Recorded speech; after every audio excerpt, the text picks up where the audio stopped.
It's been a while since I've showed you guys my healer hammer build, and honestly, I still love this build. I've ran it for a very long time, and it was finally time for me to do an updated build video on it so you guys can see what changes I've made for Season 5.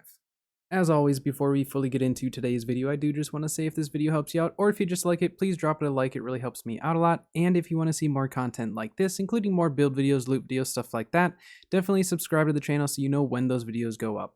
I also stream throughout the week over on Twitch as well as YouTube, so definitely stop by, stream, say hello, lurk, anything like that, we would love to have you. But let's get into today's video. Alright, so let's get started by taking a look at the gear as always. We'll start with the armor, which the armor has seen some changes since the last time I did a build video for my healing set. As you can see, I've got Rune Glass in 4 of the 5 pieces. I probably could Rune Glass my Nimble Coat, but I decided to leave that as is in case I'm going to use it on some other builds. So usually my artifact, at least my armor artifacts, I won't usually Rune Glass just because I want it to translate over to other builds and stuff in case I do want to change up any of the gems, anything like that. I don't typically Rune Glass my artifacts like that, but totally up to you if you want to do that or not. But I am running Nimble Coat, as you can see, so we did end up putting the elemental aversion on there, and then you get the health, refreshing, highly refreshing, so a couple extra stacks of refreshing on top of that. So we have pretty decent cooldown reduction utilizing that. For our hat, I have the Sporelight Mask. I did this quite a long time ago, so then we have the health, refreshing, physical aversion. On the gloves, we have the Empress Zhao's Embroidered Claws, so we get the health, refreshing, and elemental aversion on that. So I did end up crafting these named items.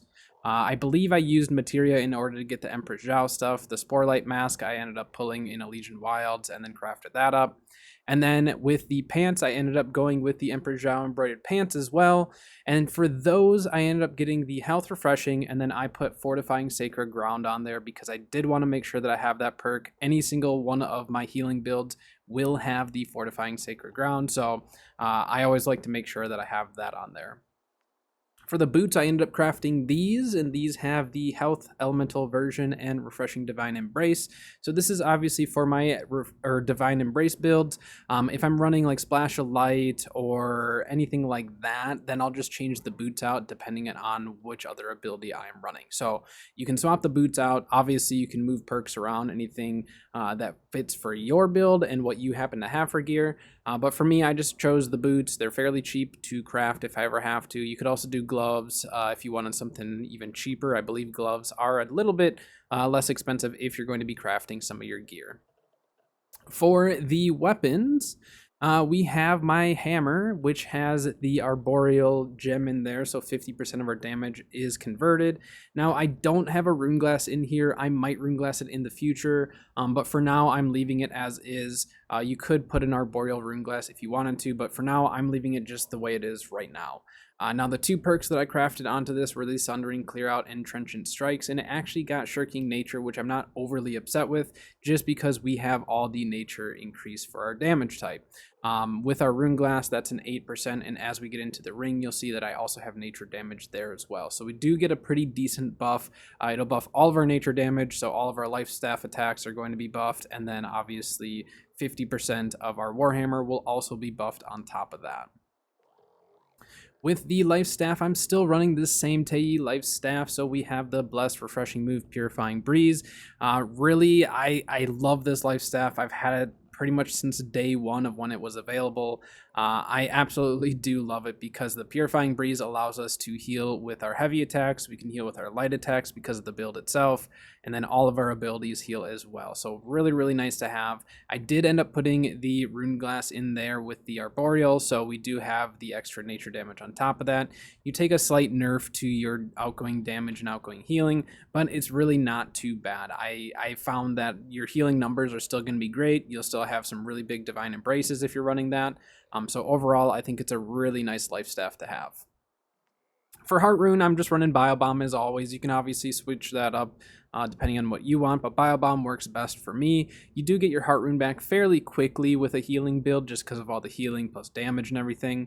So being able to just constantly be using a Biobomb is pretty nice, but you could go with Stone Form or anything like that if you need more survivability. For the jewelry, I am still using this amulet that I crafted way back when 700 gear score first became a thing.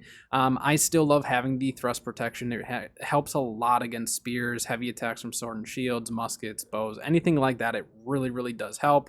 And then we have a bunch of elemental aversion on our armor. So any of the mages or bolt casters, we have a little extra protection just because we have some of that. Now you could swap out the aversion and go for enchanted ward if you wanted. I've just always gone with the aversion. It's worked really, really well for me. Survivability does not seem too bad, but definitely kind of leave it up to yourself as far as what you have available to you and what you want to go with, because enchanted ward would be another option for your armor if you wanted to go that route. I just found that the aversion works really well for myself. On the ring, like I was saying earlier, we have our nature damage ring, Hardy Sacred Nature Damage. Now you could go with the ring that drops from, I believe it is the Savage Divide, the Gorilla's ring, and you can actually get this exact same ring if you have the materia or if you run that dungeon. I ended up crafting it because I really needed it. I did not get lucky with my materia rolls, so I just went for it and ended up getting this and having the nature damage. That's a 7% nature damage, plus we have the 8% nature damage from our rune glass. So we're at 15% increased damage on all of our attacks. It's really, really nice to have. Now, you will be squishier because of the rune glass, so do keep that in mind. If you don't find that you want the extra damage output, then you can drop the rune glass and just go with regular diamonds or whatever gems you want to run. For the earring, I don't have this at 700, but we have Refreshing Toast, Nimble, and Fortifying Toast. I have found that the Fortifying Toast is quite nice to have, just because we get a little extra protection from it. It doesn't matter which type of potion you drink, so you could drink a mana pot, try to get some of that mana back, and get the 20% Fortify, and it does last for 8 seconds with a 10-second cooldown, so it's really not too bad to have. I like having it. It is just a little extra survivability for me, but definitely kind of leave it up to yourself. But Refreshing Toast, Nimble, I do highly recommend those two perks. That third perk, kind of leave it up to yourself as far as what you have available to you and what you find most useful. But next, let's go take a look over at the attributes, and then we'll get into the mastery. Okay, taking a look over at the attributes here, you can see that we have 50 strength. So with the 50 strength, we get the plus 5% to our light attack damage and plus 10% to our heavy attack damage. So you stack that with our hammer, which has the Trenchant Strikes, and our heavy attacks are going to land for quite a bit more. So it's really, really nice to have to increase some of that damage output for the hammer. If you find that you're not really utilizing that extra damage, then you can put the rest into focus or con, depending on what you yourself kind of find that you need. Some people like to run a little higher con than others, so play around with some of your attributes and see what works for you. I do the 152 con though, and then I take a 48 con food, which gets me up to the 200 mark, so then I can at least get the plus 10% increase to physical and elemental armor. So see what works for you though. I do know some people who might run a little bit more or less, so just play around, see what works best, but I do find that if you can at least hit the 350 mark on your focus, then you're good to go. But again, if you end up running higher con, running like 300 focus, you're still going to have some pretty decent healing, so don't worry too much about that. But just survivability is really important. Obviously, you don't want to be too squishy. But 152 has been the absolute best for myself for both this build and many other builds. Next, let's go take a look over at the mastery for both the life staff and the hammer. All right, so let's start with the hammer build itself. So as you can see, we have Armor Breaker, Shockwave, and Clear Out. Now, those three abilities have worked really, really well for me, but I'll show you kind of some of the alternatives that you can run. Shockwave and Clear Out, I really, really do like. Now, with our hammer, as you know, we are running the Sundering Clear Out, so Clear Out is kind of a given, but I also like the fact that you're able to grant a Fortify to your allies, so it does have more utility other than just the CC of it. And then you also do get a haste. So 30% haste for 3 seconds is pretty good. So you can use that as kind of a peel. So a lot of times I'll do like a shockwave, which also is applying a 10% weaken. And then from there, you can hit them with a clear out and then get your haste and be able to peel away and kind of get out of the danger zone. On top of that, we'll get into the life staff build, but if you're running beacon with the haste as well, you can then get even more haste and really just get away from a bad situation. So those are the three abilities that I like to run.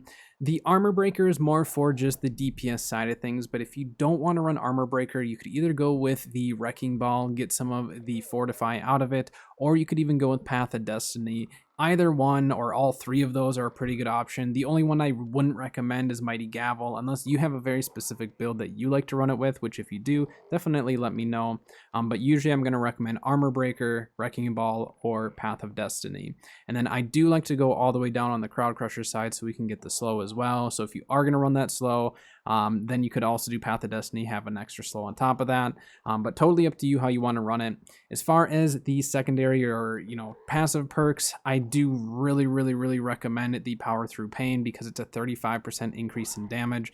So as a healer, you're going to be getting pushed, and sometimes you can wind up that heavy. And then on top of that, if you have the Hardened Steel, then you get the grit with your heavies and you take less damage while you're winding it up. So a lot of times you'll get hit while you're doing this, or you'll get hit right before, wind up that heavy, and you're doing even more damage on top of it. So this is kind of the build that I go with. Again, some of these passives you can change around. For PvE, obviously having some of the exhaust and stuff might not be the most necessary to have, but totally up to you how you want to run it. I do like having some of the cooldown reduction though from the heavy attacks, since I do heavy attack quite a bit with this build. So that is the hammer build and what I like to run, and some of the options that you can go with if you don't want to run Armor Breaker, or if you want to just try some different perks. And if you do try some other perks, let me know down in the comments, because I might try it out myself and see how it works for me. Next, we'll look at the Life Staff. This is my standard Life Staff build. Many of you have probably seen me do this build before. We'll go over it really quick, but Divine Embrace, Sacred Ground with Beacon, and I do like to go for the haste on the Beacon, again, for some of the ability to run away, or to just kind of increase your team if they get caught out in like an ice storm or something. You can give them a little haste, get them through some of that a little bit quicker. For Divine Embrace, we go down to the second one, so the Shared Struggle, so we're able to heal a couple people with that. I might try running the Rebound as well at some point. If you run the Rebound, let me know if that works for you. I haven't really run it. I have found that some of the other perks have just worked better, but I would potentially consider dropping Speed of Light to try Rebound. I know that was bugged a long time ago, and so I just haven't really tried it since. But again, let me know down in the comments if you run Rebound and if you found that it does help you quite a bit, because I haven't been running it for a very long time, but I'm considering trying it at some point, which I might do regardless, but let me know if it works for you in the comments. So the other thing with this particular build, you can see a lot of these are pretty standard, just increasing our outgoing healing. But the other main perk that I'm going to recommend if you're using the same Life Staff as me especially is the Mending Touch. So as we talked about with the Purifying Breeze, when we land a heavy attack, if it removes a debuff from your teammate, you will then heal them for a percentage of your weapon damage. So with this, our heavy attacks will remove that debuff, and then they will get healed. So that's when I was saying your heavies, your lights, and all of your abilities, essentially every single thing that you have on your Life Staff is able to heal if you're running the same Life Staff that I am. And it works absolutely fantastic. There are some times where I'm healing over 1,000 with a heavy attack, and it just feels great to be able to do that. A heavy attack, remove a debuff, they get another debuff, you just keep landing those heavies. On top of that, when you're landing the heavies, then you also have the Intensify perk. So when you hit with a heavy attack, gain a stacking 10% bonus to outgoing healing effectiveness for 10 seconds with a max of 3 stacks. So you can get up to 30% increased healing. Meanwhile, you're removing debuffs and healing them as well. So that is kind of the whole idea behind my Life Staff build. It's worked for me for a very long time now, and I absolutely love it. For PvE, you could maybe change it up if you want, depending on what you like to run, but I still run this for PvE, and it works great for me. But that is my Life Staff build. Hopefully it works for you. If you do change it up, which I even change it up sometimes to Splash of Light, I'll change it up to even to Light's Embrace occasionally. But if you do have some other passive perks that you really like, especially like I said, the Rebound perk, definitely let me know down in the comments so we can try it out and maybe do a little bit of testing myself. Next, I do have a little bit of gameplay of this build though, so enjoy some gameplay of my Healer Hammer build.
Healer Hammer is such a fun build to play, and I will always recommend it to someone who's just looking for a more fun secondary that's a little different from your standard Rapier or Void Gauntlet or even a Flail. It's just different, it's something fun, it gives you the Rend, CC, just overall good utility, decent damage, and I have loved it for a very, very long time. So hopefully this video has helped you out to decide if Healer Hammer is the right build for you, but that is going to do it for today's video, so till next time, I'll see you guys later.